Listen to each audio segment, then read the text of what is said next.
Okay, so we are really diving into the deep end with this one, Heidegger's Being and Time. Oh, yeah. I see you've got pages and pages of notes and underlines and excerpts. Yeah. Looks like you're ready to climb Mount Heidegger, It's a big one. and we're here to be your Sherpas. I think we can find some paths through Yeah. this dense forest. So for starters, what is it about this question of being that Heidegger thinks is so overlooked? Well, he argues that philosophers have been building these elaborate systems for centuries and centuries, but they've kind of skipped over the foundation itself. Right. It's like they're building these skyscrapers on sand Yeah. without asking what does it even mean Right. to exist in the first place. I actually had a very similar thought when I was looking at all this in preparation for our deep dive today. Yeah. It's like we use the word being all the time, Right. but we rarely stop to think about what it truly means. Exactly. And Heidegger thinks that this lack of reflection has led to some pretty significant Okay. philosophical dead ends. Okay. He wants to go back to the basics Right? to re-examine the foundations of our understanding of existence. All right, so back to basics it is, and he does this through this concept of desane, which is, well, a pretty loaded term. I'm seeing it highlighted like crazy in your notes. Yeah. What jumps out at you about desane? Well, one thing that's really interesting is how he contrasts Dasein with just plain existing, Okay. like a rock Huh. or a tree. Okay. He's saying there's something fundamentally different about the way humans are in the world. And it's not just that we're smarter or more self-aware than rocks, right? No. He's getting at something deeper. Exactly. He's pointing to this idea that Dasein is always being in the world. Okay. We're not these detached observers, analyzing reality from a distance. Right. We're embedded in the world, Yeah. constantly interacting with it Yeah. and being shaped by it. It's making me think about how different our experience of the world would be if we didn't have these goals, these anxieties, Right. these relationships that color everything that we do. It's like those things are woven into the very fabric of our being. That's a great observation. And Heidegger would definitely agree. Okay. He's saying that all of this, Yeah. our goals, Mhm. fears, relationships, even our awareness of our own mortality, is part and parcel of Dasein. Okay. It's what makes our existence so unique and, frankly, so fascinating. So we're not just in the world, we're being in the world. Yeah. Got it. But he also talks about how we experience the world through this lens of usefulness. Right. Handiness is the term he uses. Yeah. What are you getting at there? Well, think about how you interact with the objects around you on a daily basis. Yeah. You probably don't spend a lot of time contemplating the intrinsic properties Right. of your phone Right. or your coffee mug, Yeah. right? No. Think about them in terms of what they do for you. You mean like my phone is for communication, my coffee mug is for holding my caffeine fix. Exactly. I'm definitely guilty of that. And Heidegger argues that this is a fundamental aspect of Dasein. Okay. We encounter things primarily in terms of their usefulness, their readiness to hand, Okay. as he puts it.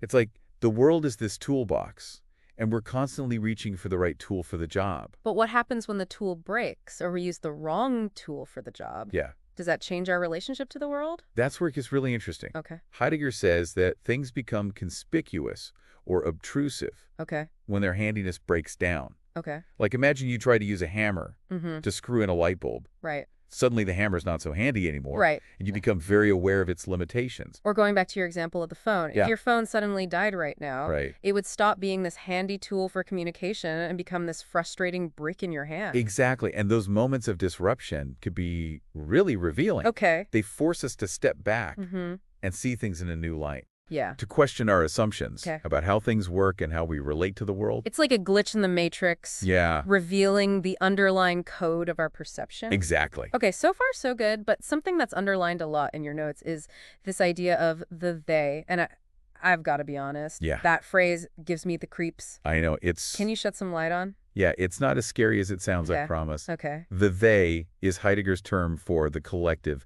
impersonal forces of society Okay. that shape our values, Uh-huh. our beliefs, Huh. and even our sense of self. So it's like peer pressure, social media trends the feeling of having to keep up with the Joneses. Exactly. All rolled into one. All rolled into one. Anonymous force. It's the pressure to conform, Right. to fit in, Yeah. to go with the flow, Yeah. even if that flow isn't taking you in a direction Right. you truly want to go. Right.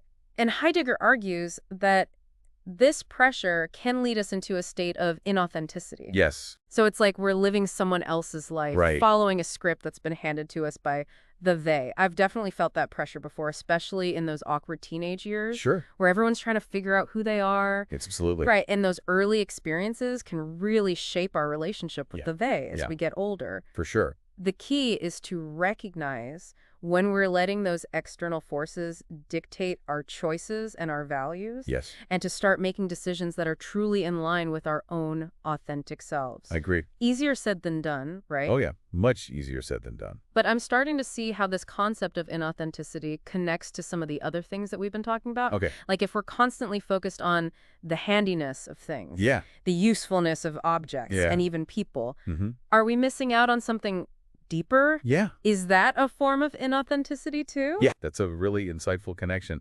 I think Heidegger would say that, yes, an overemphasis on handiness Okay. can definitely lead to a kind of shallowness in our relationship with the world. Okay. If we're only concerned with what things can do for us, Yeah. we might miss out on the beauty, the mystery, and even the pain Right. that come with truly encountering things in their fullness. I'm getting the feeling that for Heidegger, authenticity is all about confronting those deeper aspects of existence. Yes. Even the uncomfortable ones. Yeah. And I'm guessing that's where his idea of care comes in. You're on the right track, and it's important to remember that Heidegger uses care in a very specific way. Okay. It's not just about caring for others, Okay. though that's certainly part of it. Right. It's more about this fundamental concern for our own being, for our existence in the world. So it's like this deep-seated anxiety about who we are, Yeah. where we fit in, Mm-hmm. what our purpose is. Exactly. It's this awareness that we're finite beings, Right.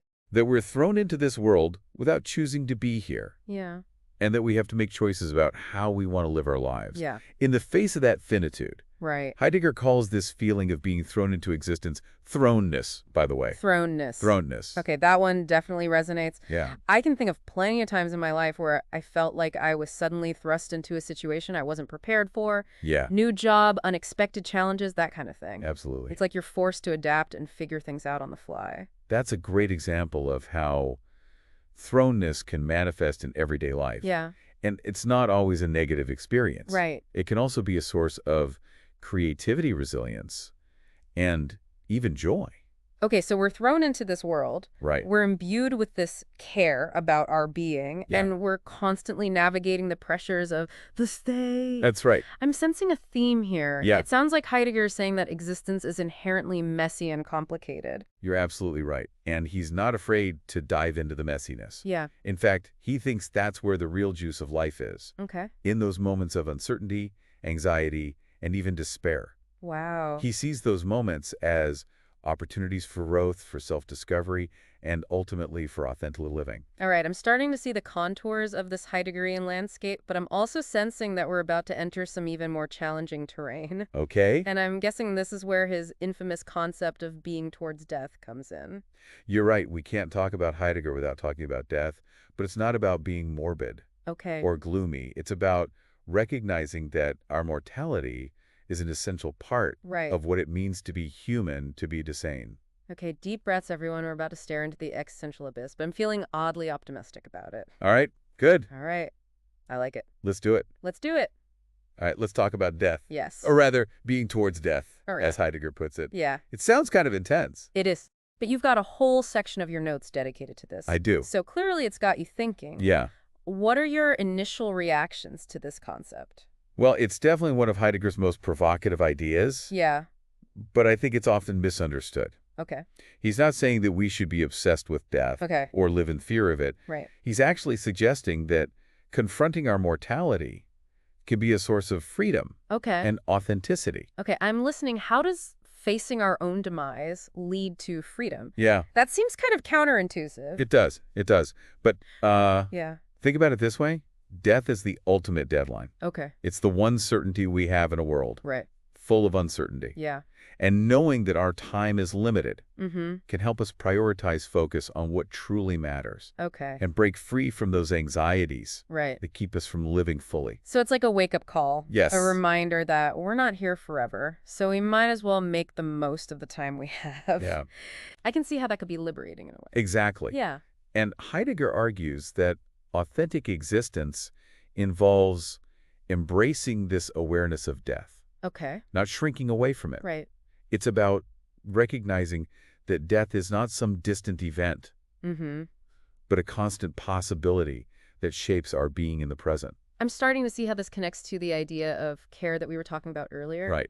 If we're constantly aware of our own finitude, Yes. it makes sense that we would be concerned Yeah. with making our lives meaningful. That's a great connection. Heidegger sees care and being towards death Okay. as deeply intertwined. Okay. Our awareness of death intensifies our care for our own being Mm-hmm. and motivates us to live in a way Right. that aligns with our values. But how do we actually do that? How do Yeah. we translate this awareness of death into a more authentic way of being? Right. It still feels a bit abstract. Yeah. It's like, okay, I get that I'm going to die someday. Right. But what am I supposed to do with that knowledge? That's where Heidegger introduces this idea of conscience as a call from our authentic selves. Okay. He sees conscience not as a set of moral rules imposed from the outside, Okay. but as a kind of inner voice, Okay. urging us to live up to our full potential, Mm-hmm. to make choices that are true to who we really are. So it's like that feeling of unease you get when you're doing something you know you shouldn't be doing. Yeah, Or when you're not living in alignment with your values. exactly. It's that nagging feeling Right. that something isn't quite right, Mm-hmm. that maybe we're compromising our integrity or ignoring our deepest aspirations. Right. And Heidegger argues that this call of conscience is a crucial part Okay. of the journey towards authenticity. But isn't there a danger here of becoming too self-absorbed? Well, Like if we're constantly focused on our own authenticity, right. what about our responsibilities to others? That's a really important point, and I think it's something that Heidegger grappled with as well. Okay. But I don't think he's advocating for a kind of narcissistic self-indulgence. Okay. He's actually saying that authentic existence is not about isolating ourselves from others, Right. but about engaging with the world Okay. in a more meaningful way, Right. which includes our relationships with other people. So it's not about being selfish, but about becoming more fully ourselves. That's right. And then bringing that authentic self into our interactions with others. Exactly. And Heidegger believes that by confronting our own mortality Yeah. and listening to the call of conscience, Mm-hmm. we can become more compassionate, more empathetic, Okay. and more capable of genuine connection with others. Okay. I'm starting to see the nuances here. Good. It's not just about me. Right. It's about how facing these big existential questions Yep. can actually make us more attuned to the world around us. Precisely. And this brings us to another key concept that you've highlighted in your notes. Okay. Resoluteness.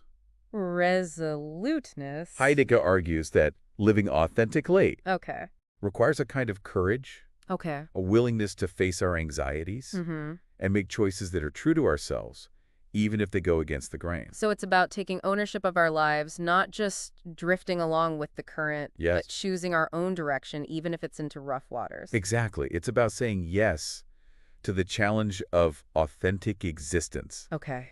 even if it means confronting uncomfortable truths Right. about ourselves and the world. This is heavy stuff. It is. But it's also incredibly inspiring. It is inspired. It's like Heidegger is giving us permission to be fully human. Right. With all the complexities and contradictions that entails. That's a great way to put it. He's not sugarcoating the human experience. Right. He's saying, look, it's tough, it's messy, Yeah. but it's also incredibly beautiful and meaningful. Speaking of beauty and meaning, Heidegger also has some pretty mind-bending things to say about time, right? He does. I mean, it's right there in the title of his book. Yeah, Yeah. it is. And his view of time is just as radical as his other concepts. Okay. He challenges the conventional way we think about time as this linear objective thing, Right. ticking away independently of our experience. Okay, so time isn't just about clocks and calendars for Heidegger. Not quite. He argues that we have a more fundamental existential Okay. relationship with time, Okay. one that's deeply intertwined with our being in the world. Okay. He distinguishes between vulgar time Okay. and what he calls primordial temporality. Okay. I'm intrigued. Lay it on me. Okay. Yeah. Vulgar time is our everyday understanding of time, Okay. measured in seconds, minutes, Right. hours. It's the time of schedules, deadlines, Mm-hmm. and historical events. So the time that stresses us out Yes. and makes us feel like we're always running late. Exactly. But Heidegger argues that there's a more primordial temporality at play, Okay. a deeper way we experience time Okay. that isn't reducible to these measurable units. Right. It's a time that's intertwined with our hopes, fears, memories, and anticipations. So it's less about the external clock and more about how we experience time internally, subjectively.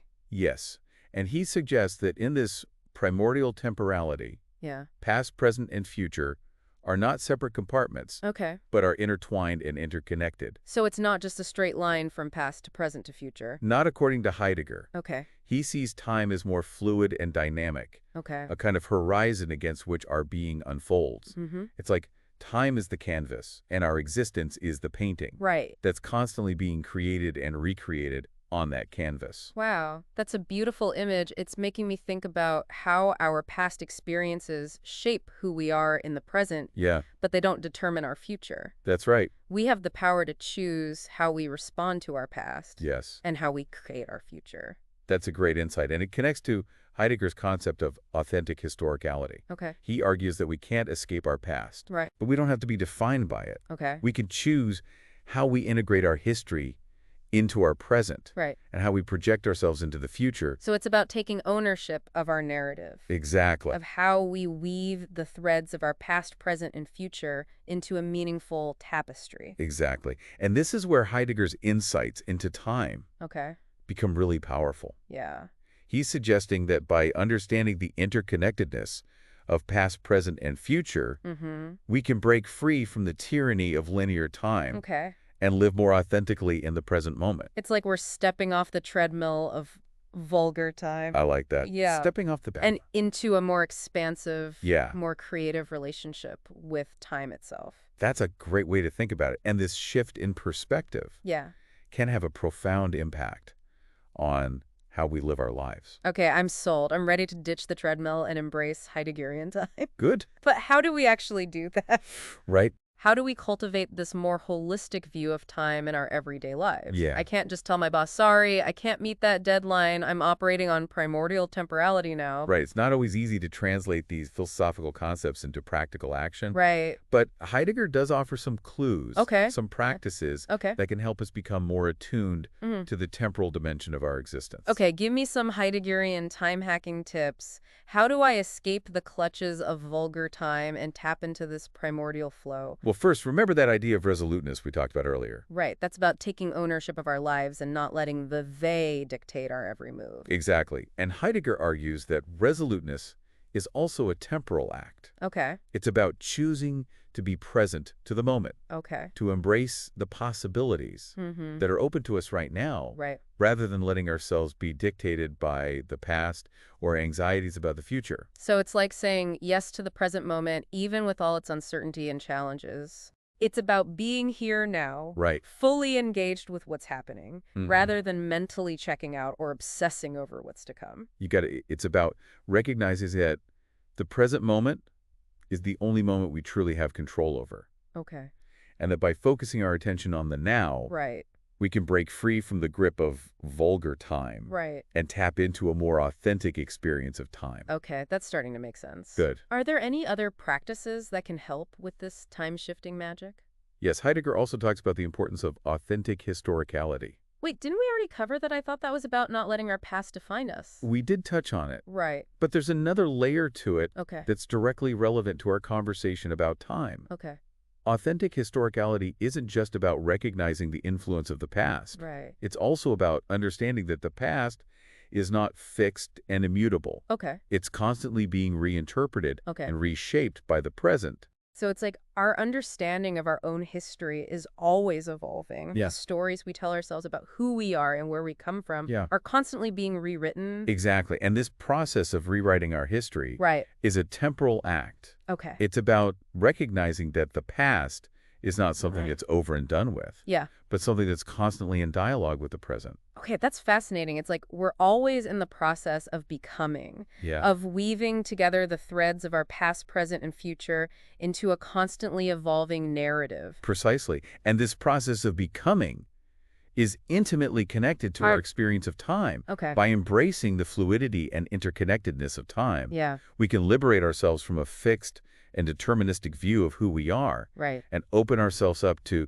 new possibilities for growth and transformation. This is making me rethink my whole relationship with time. Good. It's like I've been trapped in this linear, clock-driven view of time for so long. Right. And now I'm starting to see glimpses of a more expansive, more creative way of experiencing time. That's great to hear. And it's important to remember that this isn't about rejecting the practical aspects of time management. Right, We still need to set goals, make right. plans, and meet deadlines, Yeah, but it's about recognizing that there's more to time right. than just ticking clocks and calendar dates. It's about finding that balance between the practical and the existential, Exactly. between the demands of everyday life and the deeper rhythms of our being. Exactly. And that's a lifelong journey Yeah. of discovery and exploration. Well, we've covered a lot of ground in this deep dive, We have. from the depths of desane Yeah. to the heights of primordial temporality. Right.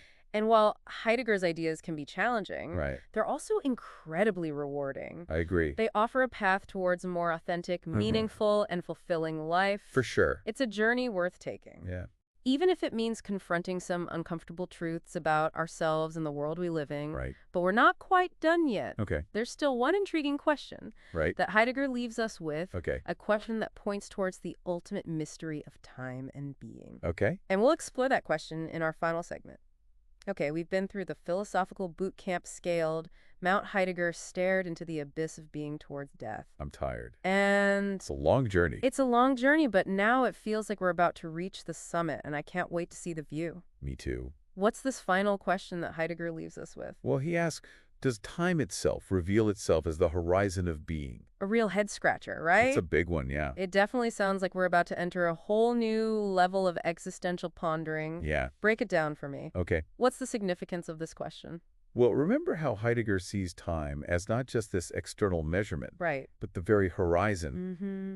against which our existence unfolds. Right, like time is the canvas and our lives are the art being created on it. Exactly. And by asking if time reveals the horizon of being, he's essentially asking Yeah. if time itself holds the key to understanding the meaning of existence. Whoa. So it's like he's suggesting that by understanding the nature of time, Yeah. we can unlock the secrets of being itself. Yes.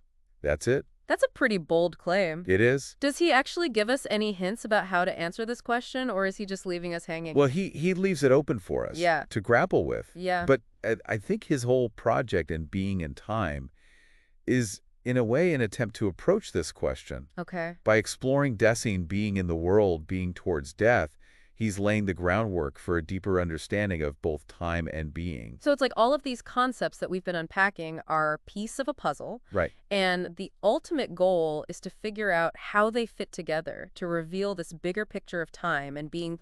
He's suggesting that by examining how we, as Dessine, experience time, Yeah. how we're shaped by the past, how we anticipate the future, Right. how our awareness of death influences our choices, we can gain insights into the very nature of being itself. That's a pretty radical shift in perspective. Instead of trying to find some abstract universal definition of being, Yeah, he's saying, hey, the answers might be right here right. in our own lived experience and the way we experience time. You got it. And that's what makes Heidegger so challenging and so rewarding. Right. He's not giving us easy answers, Right. but he's giving us powerful questions. Yeah. Questions that can push us to think more deeply about ourselves and our place in the cosmos.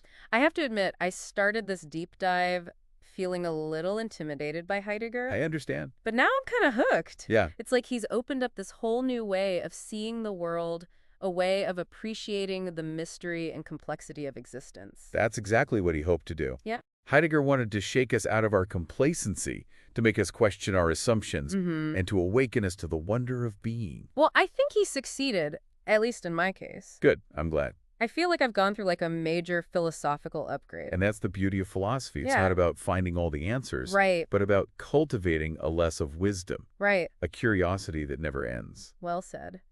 So to wrap things up, let's go back to that final thought-provoking question. Does time itself reveal itself as the horizon of being? Listener, we've explored a lot of complex ideas in this deep dive, but ultimately this question is for you to ponder. What do you think? What insights have you gleaned from your own exploration of Heidegger? I'd love to hear your thoughts, and who knows, maybe your reflections will spark another deep dive down the road. Happy pondering.